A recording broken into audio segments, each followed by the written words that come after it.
So hello everyone, welcome to my channel commerce notes. आज हम इस वीडियो में ऑडिटिंग एंड सेक्रेटरियल प्रैक्टिस जो आपका बीकॉम फोर्थ सेमेस्टर का सब्जेक्ट है उसके कुछ 15 मार्क्स के और इम्पॉर्टेंट क्वेश्चन आंसर्स करने जा रहे हैं। जैसे कि आपको पता है कि हमने सेक्शन ए से जो इम्पॉर्टेंट क्वेश्चंस बनते हैं 5 मार्क्स के विद आंसर्स डिटेल में कवर अप किए हैं, सेक्शन बी के भी और सेक्शन सी के भी।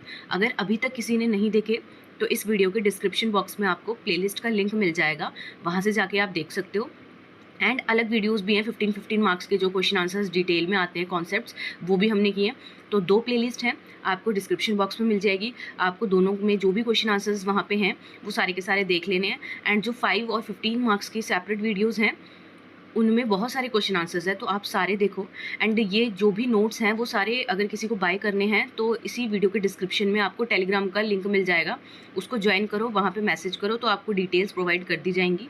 उसमें इन नोट्स में सारे के सारे ये जो हम क्वेश्चन आंसर्स कर रहे हैं, ठीक है, जितने भी प्लेलिस्ट में क्वेश्चन आंसर्स हैं वो सारे आपको क्या है नोट्स में मिल जाएंगे। तो स्टार्ट करते हैं। आज का हमारा क्वेश्चन होगा a good audit programme should be flexible, comment. तो ये क्वेश्चन आपको आया हुआ है, 5 मार्क्स में भी है और 15 मार्क्स में भी है। तो आ जाएगा, कैसे करना है वो हम यहाँ पे देखेंगे। तो क्वेश्चन पूछा है कि जो एक ऑडिट प्रोग्राम होता है या फिर ये कहें कि एक गुड ऑडिट प्रोग्राम होता है वो फ्लेक्सिबल होना चाहिए, दैट मीन्स वो रिजिड नहीं होना चाहिए। तो आपको यही बोला है कि बताओ, ठीक है। तो स्टार्ट करते हैं इसको। अगर चैनल पे नए हो तो सब्सक्राइब कर लेना एंड वीडियोस पसंद आती है तो लाइक करो, अपना फीडबैक दो एंड अपने फ्रेंड्स के साथ इसको शेयर भी करो, सो दैट आप ही की रिस्पॉन्स के बेसिस पे इस चैनल पे क्वेश्चन आंसर्स आते हैं। एंड और भी जो आपके एग्जाम्स हैं उनके लिए उनके सब्जेक्ट के क्वेश्चन आंसर्स आपको मिल जाएंगे। आपको इन्फॉर्मेशन तभी मिलेगी जब आपने सब्सक्राइब किया होगा, तो मेक श्योर कि आपने सब्सक्राइब कर लिया हो। तो लेट्स स्टार्ट द वीडियो। तो यहाँ पे सबसे पहले हमें पढ़ना है ऑडिट प्रोग्राम क्या होता है। देखो, ऑडिट प्रोग्राम ना एक डिटेल प्लान होता है जो ऑडिटर को बताता है कि ऑडिट के दौरान क्या क्या स्टेप्स उसको लेने हैं। जैसे अकाउंट्स चेक करना है, डॉक्यूमेंट्स को वेरीफाई करना है और इंश्योर करना है कि सब कुछ सही है और क्या है लीगल वे में है। अब होगा क्या कि लेकिन देखो, सिर्फ एक स्ट्रॉन्ग प्लान बनाना ही काफ़ी नहीं होता है। सबसे इम्पॉर्टेंट होता है कि ऑडिट प्रोग्राम ना फ्लेक्सिबल हो। अब क्यों फ्लेक्सिबल होना ज़रूरी है, वही हमने क्या है यहाँ पे समझना है कि अगर एक ऑडिट प्रोग्राम फ्लेक्सिबल होता है तो उससे क्या होता है, ठीक है। तो यहाँ पे लिखा हुआ है कि एक प्रॉपर ऑडिट प्रोग्राम बनाना इनफ नहीं होता है, इवन मोर इम्पॉर्टेंट क्या होता है कि वो प्रोग्राम आपका फ्लेक्सिबल होना चाहिए। दैट मीन्स कि टाइम टू टाइम अगर कोई चेंजेस आते हैं तो आप भी क्या है अपने ऑडिट प्रोग्राम में चेंजेस कर सको। तो वही हम पढ़ने वाले हैं। सबसे पहला पॉइंट है चेंजेस इन बिजनेस ऑपरेशंस। देखो, कभी कभी ना ऑडिट के टाइम कंपनी के ऑपरेशंस या फिर जो उनके प्रोसेस है ना वो चेंज हो जाती है। अब अगर ऑडिट प्रोग्राम रिजिड होगा, ठीक है, चेंज ही नहीं कर पा रहे हो आप अपने ऑडिट प्रोग्राम को उस चेंज के अकॉर्डिंग जो हुआ है कंपनी के प्रोसेस में, ऑपरेशंस में, तो ऑडिटर ना एडजस्ट नहीं कर पाएगा, ठीक है। फ्लेक्सिबल प्रोग्राम ना ऑडिटर, जैसे ये कह लो कि जो फ्लेक्सिबल प्रोग्राम है उससे ऑडिटर ना नए चेंजेस को क्या है कवर कर सकता है, अगर उसका क्या है ऑडिट प्रोग्राम फ्लेक्सिबल है, ठीक है। फिर है आपका discovery of new problem. Audit के दौरान ना अगर कोई नई गलती, फ्रॉड या रिस्क आपको मिलता है तो फ्लेक्सिबल ऑडिट प्रोग्राम से ना ऑडिटर तुरंत नए स्टेप्स को उसमें ऐड कर सकता है, ठीक है, कि हाँ भाई इसमें भी मुझे इन्वेस्टिगेशन करनी है बिना टाइम वेस्ट किए। बट मान लो अगर वो रिजिड होता है तो आप क्या है फिर उस चीज़ को कैसे ऐड ऑन करते हैं अगर आपको कुछ एक्स्ट्रा चीज़ें मिलती, ठीक है। थर्ड है लीगल रिक्वायरमेंट। अब रूल्स और लॉज, जैसे कि कंपनीज एक्ट 2013 में अगर हम सेक्शन 143 के अंडर बात करें तो बार बार चेंज होते हैं। फ्लेक्सिबल प्रोग्राम ऑडिटर को हेल्प करता है कि अपडेटेड लॉ के हिसाब से क्या है वो काम करे, ठीक है। अगर उसका जो प्रोग्राम है वो फ्लेक्सिबल होगा तो वो अपडेटेड लॉ के अकॉर्डिंग क्या है काम करेगा। अगर रिजिड होता तो उसने जो मतलब कि जिस रूल के अकॉर्डिंग बनाया था अपना प्रोग्राम उसी के अकॉर्डिंग करना था। बट देखो, लॉ में अगर चेंज आ रहा है तो उस चेंज के अकॉर्डिंग क्या है वो तभी काम कर सकता है जब उसका जो ऑडिट प्रोग्राम होगा वो भी क्या है फ्लेक्सिबल होगा, ठीक है। नेक्स्ट पॉइंट है हमारा different size and nature of companies. Her company अलग होती है। एक स्मॉल कंपनी और एक मल्टीनेशनल कंपनी को सेम तरीके से ऑडिट नहीं किया जा सकता। फ्लेक्सिबिलिटी ऑडिटर्स को अलाउ करती है कि वो कंपनी के साइज़ और नेचर के हिसाब से क्या अपने ऑडिट प्लान को एडजस्ट कर सकते हैं, ठीक है। नेक्स्ट पॉइंट है आपका प्रोफेशनल जजमेंट। इसमें क्या है, अब देखो, ऑडिटर का अपना प्रोफेशनल नॉलेज और एक्सपीरियंस होता है। फ्लेक्सिबल ऑडिट प्रोग्राम उनको फ्रीडम देता है कि वो अननेसेसरी स्टेप्स को क्या है स्किप कर सकते हैं और ज़रूरत के हिसाब से क्या एक्स्ट्रा ये कह लो कि एक्स्ट्रा चेक कर लेंगे वो, ठीक है, कुछ ऐड कर लेंगे वो। ऐसा नहीं है कि कोई रिजिड उन्होंने ऑडिट प्रोग्राम को फॉलो ही करना है, ठीक है। वहाँ पे फिर उनका वो फिर अपना ये कह लो एक्सपीरियंस या फिर प्रोफेशनल नॉलेज का यूज़ नहीं कर सकते। बट अगर आप उनका जो प्रोग्राम है वो फ्लेक्सिबल है तो वो क्या कर सकते हैं, अपने नॉलेज का, एक्सपीरियंस का, ठीक है, इन सब का भी यूज़ कर सकते हैं। तो फ्लेक्सिबिलिटी इसीलिए भी इंपॉर्टेंट होती है ऑडिट प्रोग्राम में। तो हम यहाँ पे कंक्लूजन देखें तो क्या बोला है कि इसीलिए एक ऑडिट प्रोग्राम ऑडिट को ज़्यादा इफेक्टिव, रियलिस्टिक और ट्रस्टवर्दी बनाता है अगर वो फ्लेक्सिबल होगा, ठीक है। ये ऑडिटर को चेंजेस अडेप्ट करने में हेल्प करता है, रिस्क को मैनेज करने में हेल्प करता है और उसकी लीगल ड्यूटीज़ को प्रॉपरली क्या है पूरा करने में हेल्प करता है। तो प्लानिंग इंपॉर्टेंट है, लेकिन फ्लेक्सिबिलिटी इज़ अ रियल की टू सक्सेसफुल ऑडिट, ठीक है। तो यहाँ पे यही लिखा हुआ है कि देखो प्लानिंग ऑडिट प्रोग्राम है, आपने प्लानिंग किया, ठीक है, बट फ्लेक्सिबिलिटी क्या है, बहुत ही इंपॉर्टेंट होती है सक्सेसफुल ऑडिट के लिए। तो होप आपको ये क्वेश्चन समझ आया होगा। अब नेक्स्ट क्वेश्चन हम देखते हैं, difference between internal audit and external audit. तो ये भी क्वेश्चन आपको आया कि इंटरनल ऑडिट और एक्सटर्नल ऑडिट में आपको क्या बताना है, डिफरेंस बताना है। तो डिफरेंस के क्वेश्चन क्या आपको एक या दो मिल जाते हैं हर एग्जाम में, तो आपको ये मेक श्योर करना है कि जितने भी डिफरेंस के क्वेश्चंस हैं वो आपने किए हों। इस चैनल पे अभी हमने एक वीडियो डाली है जिसमें हमने मोस्ट रिपीटेड क्वेश्चंस जो आपको क्या करके जाने हैं वो बताए हुए हैं, तो वो आप क्या है देख सकते हो। उसमें आपको पता लग जाएगा कि कौन कौन से ऐसे क्वेश्चन आंसर्स हैं जो क्या है डिफरेंस के बनते हैं, सो दैट आपने क्या है वो कवर किए हों। तो स्टार्ट करते हैं हम इस वाले क्वेश्चन के आंसर को करना। तो यहाँ पे डिफरेंस पूछा है, तो हम इंटरनल ऑडिट और एक्सटर्नल ऑडिट को यहाँ पे देखते हैं। तो देखो, इंटरनल ऑडिट और एक्सटर्नल ऑडिट को अगर मीनिंग के बेसिस पे देखें तो इंटरनल ऑडिट का मतलब है कंपनी के अपने स्टाफ या फिर हायर्ड फर्म से इंटरनल प्रोसेस और कंट्रोल्स क्या है चेक कराना, ये क्या होता है, इंटरनल ऑडिट होता है। एक्सटर्नल ऑडिट की बात करें तो ये इंडिपेंडेंट ऑडिटर के थ्रू क्या है स्टेटमेंट्स को क्या है प्रॉपर तरीके से एग्जामाइन किया जाता है, ठीक है, प्रॉपर तरीके से क्या है इनको चेक किया जाता है। ऑब्जेक्टिव की बात करें तो देखो, इंटरनल ऑडिट कराने का यही हमारा ऑब्जेक्टिव होता है कि एरर को डिटेक्ट करें हम और फ्रॉड को प्रिवेंट करें, ठीक है, और ऑपरेशंस अपने क्या है कंपनी के इम्प्रूव हो। पर एक्सटर्नल ऑडिट का ऑब्जेक्टिव क्या होता है कि फाइनेंशियल स्टेटमेंट ट्रू हैं या नहीं है वो हमें क्या है देखना है प्रॉपर तरीके से, वो ट्रू एंड फेयर व्यू दे रही हैं या नहीं दे रही कंपनी के फाइनेंशियल पोजीशन के बारे में। अपॉइंटमेंट की बात करें तो देखो, इंटरनल ऑडिट है जो अगर इसमें देखें अपॉइंटमेंट, तो अपॉइंट किया जाता है बाय द कंपनी या फिर कंपनी के मैनेजमेंट के द्वारा या फिर बोर्ड के द्वारा, ठीक है। अगर हम सेक्शन 138 के अकॉर्डिंग देखें कंपनीज एक्ट 2013 में, तो सर्टेन कंपनीज को क्या अपॉइंट करना होता है एक इंटरनल ऑडिट। अब हम एक्सटर्नल ऑडिट की बात करें तो ये अपॉइंट किया जाता है शेयर होल्डर्स के द्वारा एनुअल जनरल मीटिंग में अंडर सेक्शन 139 कंपनी एक्ट 2013 के अकॉर्डिंग। रिपोर्टिंग की बात करें तो देखो, इंटरनल ऑडिट में रिपोर्टिंग जो भी रिपोर्ट की जाती है वो सबमिट करते हैं मैनेजमेंट को या फिर audit committee for internal improvement. पर अगर हम एक्सटर्नल ऑडिट की बात करें तो यहाँ पे जो भी रिपोर्ट होती है वो ऑडिटर सबमिट करता है शेयर होल्डर्स को, ठीक है, एंड फाइल करवाता है उसको आरओसी के पास अगर रिक्वायर्ड है तो।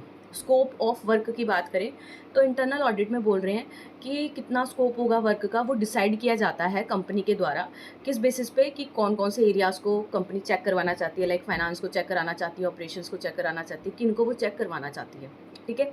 पर अगर एक्सटर्नल ऑडिट की बात करें तो ये तो डिसाइड किया जाता है लॉ के द्वारा, ठीक है, ऑडिटिंग स्टैंडर्ड्स के द्वारा and cover checking of financial statement, ठीक है।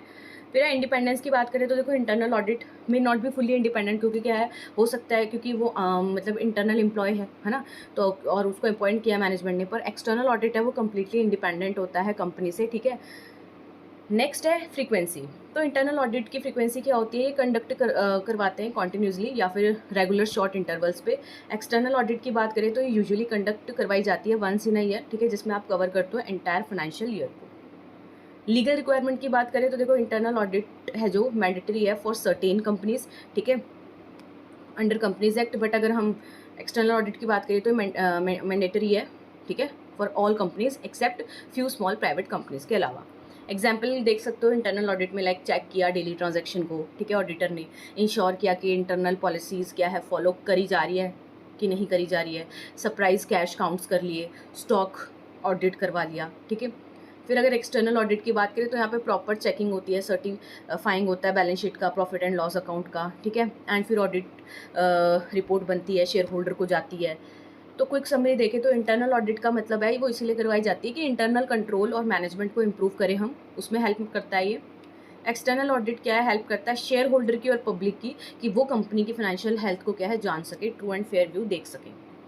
तो दोनों जो ऑडिट्स हैं इंपॉर्टेंट है, पर जो एक्सटर्नल ऑडिट है वो फोकस करती है फाइनेंशियल रिपोर्टिंग में और इंटरनल ऑडिट फोकस करते हैं इंटरनल वर्किंग और रिस्क कंट्रोल में।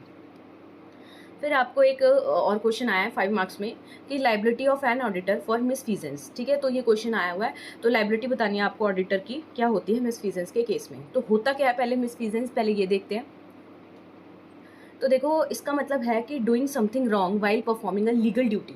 आपने क्या है कोई ऐसा काम किया है जो क्या है मतलब कि गलत है, समथिंग रॉन्ग है, ठीक है। जब आप क्या कर रहे हो अपनी लीगल ड्यूटी परफॉर्म कर रहे हो तो उस टाइम पे आपने कोई गलती की है, ठीक है। तो यही लिखा हुआ है। सबसे पहले अगर हम मिसफीजेंस का मतलब समझें तो इसका मतलब है कि आपने लीगल ड्यूटी करते वक्त क्या है कोई भी गलत रॉन्ग डूइंग कर ली, लाइक जैसे आपने केयरलेसनेस से काम किया, नेग्लिजेंट वे में काम किया, डिसऑनेस्ट वे में काम किया, या कोई ऐसा एक्शन जो कंपनी या शेयर होल्डर को नुकसान पहुंचा रहा है, ऐसा कुछ एक्शन किया, ठीक है। तो इसे कहते हैं हम मिसफीजेंस। अब ऑडिटर की duty as per companies act 2013 के अकॉर्डिंग हम बात करें तो क्या बोला है कि फाइनेंशियल स्टेटमेंट्स को चेक करना और देखना कि वो ट्रू एंड फेयर व्यू दे रही है या नहीं दे रही है, ये पहले उसकी ड्यूटी होती है। फिर फ्रॉड या सस्पिशियस एक्टिविटी को रिपोर्ट करना, ये भी उसकी ड्यूटी होती है। फिर प्रोफेशनल स्टैंडर्ड्स और ऑनेस्टी के साथ काम करना, ये उसकी ड्यूटी होती है। अब मान लो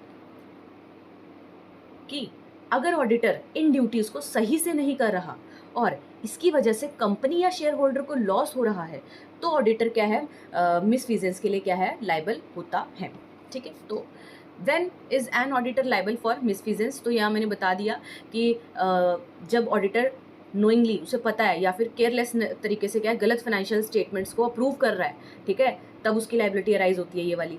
फिर जब ऑब्वियस फ्रॉड या एरर को डिटेक्ट नहीं करता, ठीक है।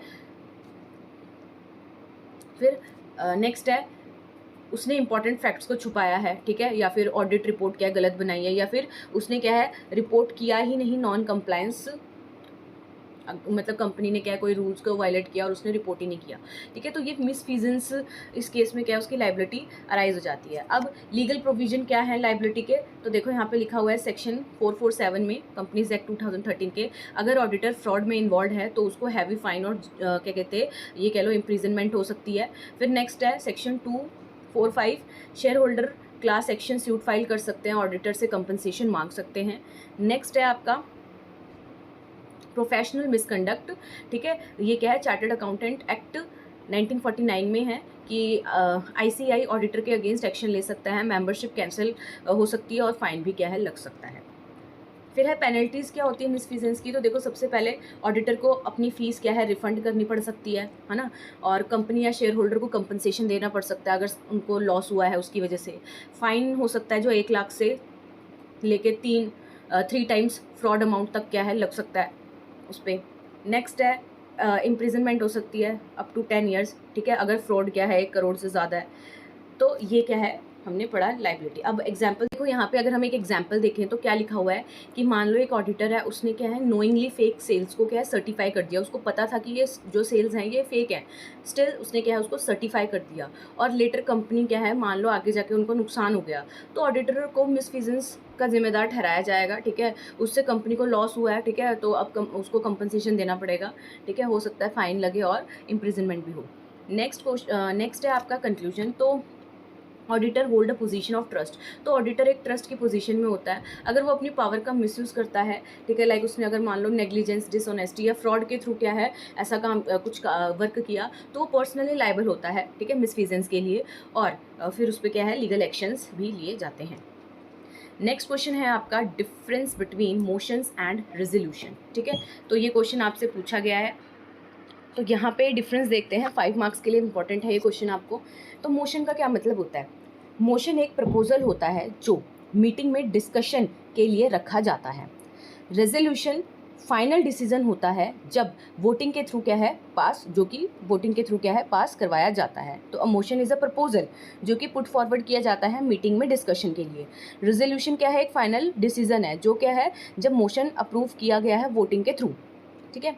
अब पर्पस की बात करें तो मोशन का क्या पर्पस है, किसी टॉपिक या आइडिया को मेंबर के सामने डिबेट या डिसीजन के लिए लाना, इसका क्या है पर्पस होता है। रेजोल्यूशन कंपनी का फॉर्मल डिसीजन या एक्शन क्या है, ये कह लो कि अगर जो ये रेजोल्यूशन है, ठीक है, ये क्या एक ऑफिशियल या फिर फॉर्मल रिकॉर्ड, ठीक है to formally record the company's decision की, जो भी कंपनी का डिसीजन है उसको फॉर्मली रिकॉर्ड करना है एक्शन को आफ्टर एग्रीमेंट। स्टेटस की बात करें तो जो मोशन है, मोशन तभी रेजोल्यूशन बनता है जब रिक्वायर्ड मेजॉरिटी से, मतलब कि जब जो क्या है मेजॉरिटी से पास हो जाए, जितनी भी रिक्वायर्ड मेजॉरिटी होती है। रेजोल्यूशन एक ऑफिशियल और लीगली बाइंडिंग डिसीजन होता है।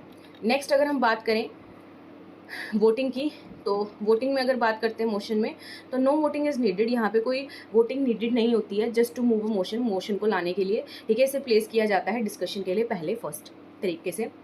अगर हम रेजोल्यूशन की बात करें तो वोटिंग इसेंशियल होती है, विदाउट वोटिंग यहाँ एंड अप्रूवल यहाँ पे कोई रेजोल्यूशन नहीं पास होता या रेजोल्यूशन नहीं होता। टाइप्स की बात करें तो मोशन में ओनली वन टाइप होता है, जस्ट अ प्रपोजल। एंड अगर रेजोल्यूशन की बात करें तो सेवरल टाइप्स होते हैं, ऑर्डिनरी रेजोल्यूशन, स्पेशल रेजोल्यूशन, ठीक है। फिर अगर बात करें रिकॉर्डिंग की, तो मोशन में बात करें तो not always recorded unless discussed, उसे रिकॉर्ड नहीं करते जब तक वो डिस्कस ना हुआ हो। बट अगर रेजोल्यूशन की बात करें तो उसको रिकॉर्ड करना पड़ता है मिनट्स में कंपनी के। एग्जाम्पल की बात करें, मोशन में एक शेयर होल्डर है, उसने प्रपोज किया, मतलब मोशन लेके आया कि वो अपॉइंट करो नए ऑडिटर को। अब रेजोल्यूशन की बात करें तो आफ्टर वोटिंग, अब वोटिंग होगी उस पर, है ना, मेजॉरिटी अगर अग्री हो जाते हैं तो वो एक रेजोल्यूशन बन जाएगा एंड अपॉइंट किया जाएगा एक नए ऑडिटर को, ठीक है। तो यहाँ पे कंक्लूजन देख लो। तो मोशन मतलब एग्जाम्पल देखो यहाँ पे क्या लिखा हुआ है कि वो मोशन में बोल रहे हैं कि भाई उन्हें इंक्रीज़ करना ऑथोराइज्ड शेयर कैपिटल कंपनी की। तो डिस्कशन हैपन होगी, वोटिंग हैपन होगी, फिर रेजोल्यूशन में क्या है ये बोला जाएगा फाइनल डिसीजन कि हाँ भाई ऑथोराइज्ड शेयर कैपिटल को इंक्रीज़ करा जा रहा है 10 करोड़ से, अगर मेजॉरिटी में क्या है वोटिंग आ चुकी है। तो क्विक समरी देख लो, motion is just a suggestion, resolution is a decision after approval. की रेजोल्यूशन क्या एक डिसीजन है कि आपने उसको स्पेशल रेजोल्यूशन के थ्रू पास करवाया है, ऑर्डिनरी रेजोल्यूशन के थ्रू पास कराया है। हर एक रेजोल्यूशन स्टार्ट होता है मोशन से, but not every motion become a resolution. पर ज़रूरी नहीं है कि हर एक मोशन रेजोल्यूशन बन जाए, क्योंकि मेजॉरिटी चाहिए उसको पास करवाने के लिए, वो रिजेक्ट भी हो सकता है वोटिंग के टाइम पे। अब आपको नेक्स्ट क्वेश्चन आया था, ये क्वेश्चन आपको अच्छे से करके जाना है, बिकॉज ये आपको अलग अलग 5 मार्क्स में भी पूछे जा रहे हैं एंड इनका आपको डिफरेंस भी पूछा जाता है कि मोशन और कोरम। मोशन तो हमने पढ़ लिया एंड रेजोल्यूशन पढ़ लिया, अब है प्रॉक्सी एंड कोरम क्या होती है, ठीक है। तो ये कोई 5 मार्क्स में भी है इंपॉर्टेंट, और इनका डिफरेंस भी पूछा आपसे, तो दोनों को क्या अच्छे से आपको करके जाना है, सो दैट अगर आ जाए तो 5 मार्क्स में आप इसको ईजिली कर लो। प्रॉक्सी का क्या मतलब होता है? प्रॉक्सी एक ऐसा पर्सन होता है जो किसी शेयर होल्डर के बिहाफ पर मीटिंग अटेंड करता है और वोटिंग करता है, ठीक है। तो proxy a person who authorized, जिसको ऑथराइजेशन मिली है, ठीक है, कि वो अटेंड कर सकता है और वोट भी दे सकता है कंपनी के मीटिंग में, किसके बिहाफ पे? शेयर होल्डर के बिहाफ पे। शेयर होल्डर ने ऑथराइजेशन दी है उसको। अच्छा, की पॉइंट्स क्या है यहाँ पे जो ध्यान में रखने की बात है? अगर कोई शेयर होल्डर मीटिंग अटेंड नहीं कर सकता तो वो किसी और को क्या है प्रॉक्सी अपॉइंट कर सकता है। प्रॉक्सी का कंसेप्ट सेक्शन 105 में दिया है कंपनीज एक्ट 2013 के अंडर, ठीक है। एंड प्रॉक्सी कोई भी पर्सन हो सकता है, ज़रूरी नहीं है कि वो कंपनी का मेंबर ही हो, ओके। एंड नेक्स्ट पॉइंट लिखा है प्रॉक्सी अपॉइंट करने के लिए एक प्रॉक्सी फॉर्म क्या है भरना पड़ता है, यूजुअली पड़ता है, और मीटिंग के काम से मतलब ये कह लो कि मीटिंग के होने से कम 48 आवर्स पहले क्या है कंपनी को सबमिट करना पड़ता है वो फॉर्म। अब राइट्स क्या होते हैं प्रॉक्सी के, ये भी देखते हैं हम। तो देखो मीटिंग को अटेंड करना, वोटिंग करना शेयर होल्डर के बिहाफ पे, लेकिन प्रॉक्सी को मीटिंग में बोलने का राइट क्या है नहीं होता जब तक कंपनी के आर्टिकल्स अलाउ नहीं करते, ठीक है। अगर वहाँ लिखा है तो फिर तो वो अपने व्यू पॉइंट देगा। एग्जाम्पल देख लो, अगर मिस्टर ए जो शेयर होल्डर है उसने AGM अटेंड नहीं कर पा रहा है वो, तो उसने क्या है मिस्टर बी को क्या है प्रॉक्सी बनाकर वहाँ भेज दिया अपनी तरफ से वोट करने के, ठीक है। तो ये प्रॉक्सी था, प्रॉक्सी का कंसेप्ट था। अब कोरम की बात करें तो चलिए कोरम भी देख लेते हैं हम। मीनिंग कोरम का मतलब होता है कि मिनिमम नंबर ऑफ मेंबर्स जो मीटिंग में फिजिकली प्रेजेंट होने चाहिए ताकि मीटिंग क्या है वैलिड हो और उसको कंडक्ट करवाया जाए। इसमें भी कुछ की पॉइंट्स होते हैं। देखो, अगर कोरम नहीं होता तो मीटिंग शुरू नहीं हो सकती है, ठीक है, और जो भी डिसीजन लिया जाता है वो फिर इनवैलिड हो जाता है। नेक्स्ट, कोरम के रूल्स आपको सेक्शन 103 कंपनीज एक्ट 2013 में क्या दिए गए हैं। कोरम की रिक्वायरमेंट देखें तो देखो, प्राइवेट कंपनी के लिए मिनिमम 2 मेंबर, ठीक है, मिनिमम 2 मेंबर्स पर्सनली प्रेजेंट होने चाहिए।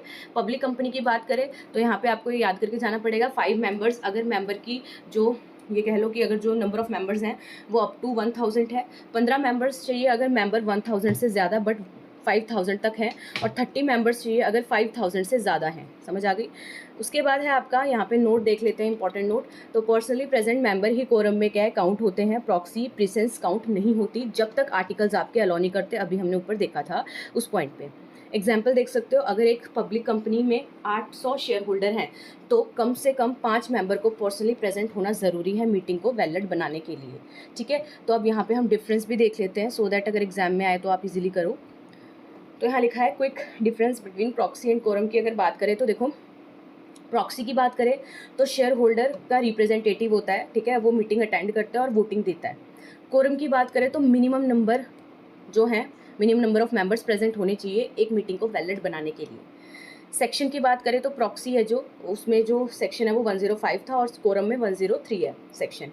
फिर यहाँ पे पर्पस की बात है तो देखो, प्रॉक्सी में पर्पस क्या है कि भाई वो अगर पर्सन नहीं प्रेजेंट हो पा रहा है तो वो क्या है अपने बिहाफ पे किसी पर्सन को भेज सकता है। कोरम का जो होता है यही पर्पस होता है कि वैलिड बनाना है मीटिंग को लीगली। प्रेसेंस की बात करें तो जो प्रॉक्सी है वो रिप्रेजेंट करता है शेयर होल्डर को but does not count for a quorum. Quorum के लिए उसे क्या यूजुअली काउंट नहीं करते, अगर आर्टिकल ऑफ एसोसिएशन है तो कर लेते हैं उसमें अगर अलो किया है। बट अगर कोरम की बात करें तो ओनली एक्चुअल मेंबर्स जो पर्सनली प्रेजेंट है उन्हें काउंट किया जाता है। समरी की बात अगर यहाँ पे देखें तो प्रॉक्सी है जो, वो क्या है रिप्रेजेंट कर रहा है किसी और को। कोरम है इसका मतलब इनफ पीपल होने चाहिए सो दैट मीटिंग को वैलिड बना सकें एंड आगे कंडक्ट करवा सकें। ठीक है, तो ये हमारे क्वेश्चन थे जिसमें हमने क्या है कुछ इंपॉर्टेंट क्वेश्चन आंसर्स किए। तो आपको इससे पहले के जितने क्वेश्चन आंसर्स हो चुके हैं वो सारे देखने हैं। सेक्शन ए में आपको बहुत सारे क्वेश्चन आंसर्स मिल जाएंगे, वो एक वीडियो बनी है। सेक्शन बी में भी हमने बहुत सारे क्वेश्चन आंसर्स किए हैं, सेक्शन सी में भी हमने बहुत सारे क्वेश्चन आंसर्स किए हैं एंड सेपरेट भी हमने बहुत सारे क्वेश्चन आंसर्स किए हैं। तो मेक श्योर आप वो दोनों की दोनों प्लेलिस्ट देख लो क्योंकि आपके जितने क्वेश्चंस होंगे वो सारे आपको वहाँ पे मिल जाएंगे। एंड ये सारे नोट्स क्या हैं आपको ईजी टू अंडरस्टैंड लैंग्वेज में मिल जाएंगे PDF फॉर्म में। आपको क्या करना है, टेलीग्राम को ज्वाइन करना है, वहाँ पर मैसेज करना है, आपको डिटेल्स प्रोवाइड कर दी जाएंगी। तो और इससे पहले जो एक वीडियो डली है जिसमें इंपॉर्टेंट क्वेश्चन आंसर्स जो कि मोस्ट रिपीटेड है, जो कि आपको करके ही जाने हैं, उसकी भी वीडियो है तो उसको भी आपको देख लेना है। तो मिलते हैं नेक्स्ट वीडियो में, तब तक के लिए thank you for watching this video.